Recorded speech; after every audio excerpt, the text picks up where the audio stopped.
नमस्कार दोस्तों, मैं मृत्युंजय आपका स्वागत करता हूं हमारे इस चैनल सटीक परामर्श में। और हमने एक वीडियोस बनाया था कि how to get pantry car tender in railway, यानी पेंट्री कार जिसमें खाना-पीने की सुविधा होती है और ट्रेन में लोग खाने-पीने की चीज़ों को रिक्वायरमेंट करते हैं, जो ओवरनाइट जर्नी होता है, ज़्यादातर उसमें ऐसी सर्विसेज़ प्रोवाइड की जाती हैं। तो बहुत से लोग हैं जो इसका कॉन्ट्रैक्ट या इसका काम करना चाहते हैं। तो ये जो रेलवे का जो सिस्टम है पूरा, ये आईआरसीटीसी भी देखती है और कुछ जगह पे रेलवे खुद भी अपना टेंडर जो है वो निकालता है। तो आईआरसीटीसी भी रेलवे की ही कंपनी है, सब्सिडियरी कंपनी है, जो कि टेंडर निकालती है ट्रेन का नाम और ये दे के, नंबर दे के, क्योंकि ट्रेन को नंबर से पहचाना जाता है कि कब उसमें पेंट्री कार के लिए जगह खाली है या नहीं है।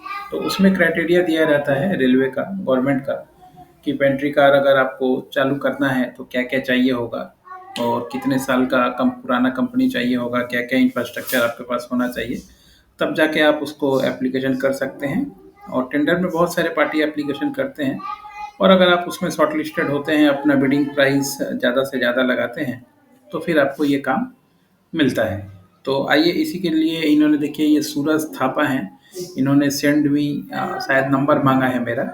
तो नंबर जो है मेरा वो देखिएगा आप डिस्क्रिप्शन के लास्ट में, या जो मेरा पेज है इसमें आपका यूट्यूब पे, उस पे जाइएगा तो हमारे चैनल के डिस्क्रिप्शन में नंबर दिया रहता है और उसमें ये भी दिया रहता है कि पेड कंसल्टेंसी है, आप टाइम अपॉइंटमेंट बुक करके हम लोगों से कोई भी जानकारी ले सकते हैं और डिटेल में। क्योंकि देखिए वीडियो में समझाना अलग बात है, वन टू वन समझाना अलग बात है, क्योंकि उसमें आपकी बात को सुना जाएगा, सुन के उसके अनुसार जैसा आपका सवाल होगा, जैसा आपका एरिया होगा, उसके अनुसार सलाह दिया जाता है। क्योंकि वन टू वन में सब सलाह एक नहीं है सबके लिए।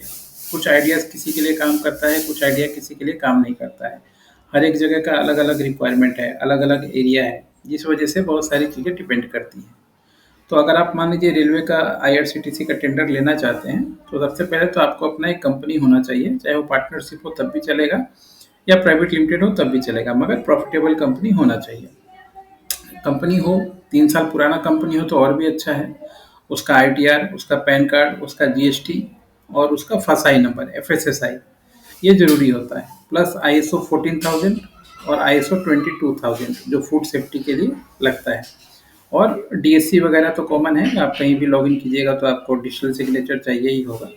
ये सब चीज़ें लेके आपको थोड़ा-सा रेलवे का जो वेबसाइट है, उसको भी ट्रैक करना पड़ेगा, या आईआरसीटीसी का, कि कौन से ज़ोन में कब जो है टेंडर निकल रहा है। जैसे मान लीजिए 4-5 ज़ोन में बाँटा हुआ है पूरे, ईस्ट, वेस्ट, नॉर्थ, साउथ, ऐसे 4 ज़ोन में हमारे देश को पूरा बाँटा हुआ है, ताकि मान लीजिए अ, काम करने में आसान हो। ज़ोन वाइज़ काम होता है तो ईज़ी होता है टैकल करना, समझाना, हैंडल करना।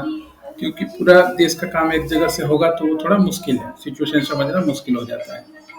तो जब गवर्नमेंट इस तरीके का टेंडर निकालेगी, तो ज़्यादातर टेंडर उनके वेबसाइट पे दे दिया जाता है, या फिर आपके लोकल न्यूज़पेपर में भी जिस राज्य के लिए या जिस ज़ोन के लिए निकला है, उसका जो पॉपुलर न्यूज़पेपर होता है, उसमें भी दिया जाता है।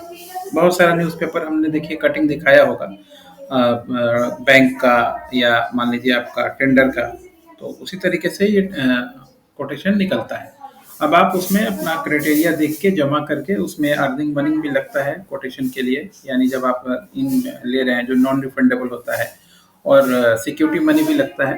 सिक्योरिटी मनी तो वापस हो जाता है, मगर जो अगर आपको टेंडर नहीं मिलता है तो अर्निंग मनी जो है, जो बहुत कम होता है, 10% या 5% या 10,000, इसी तरीके से वो वापस नहीं होता है। तो अगर आप बिजनेस करना चाहते हैं तो इतना रिस्क तो आपको लेना ही पड़ेगा। आप 100% सोचिएगा कि सिक्योर हो जाए, तो फिर बिजनेस आपके लिए नहीं है।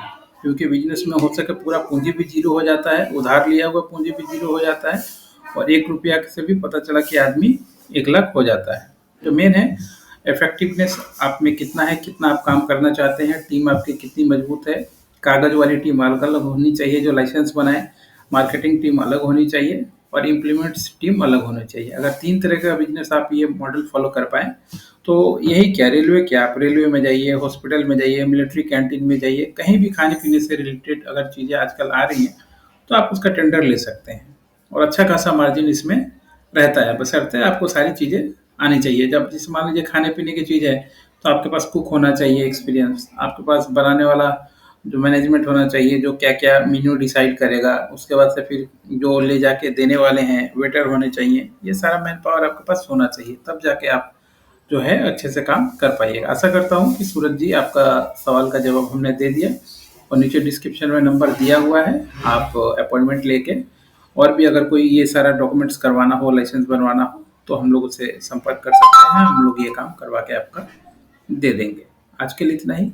नमस्कार।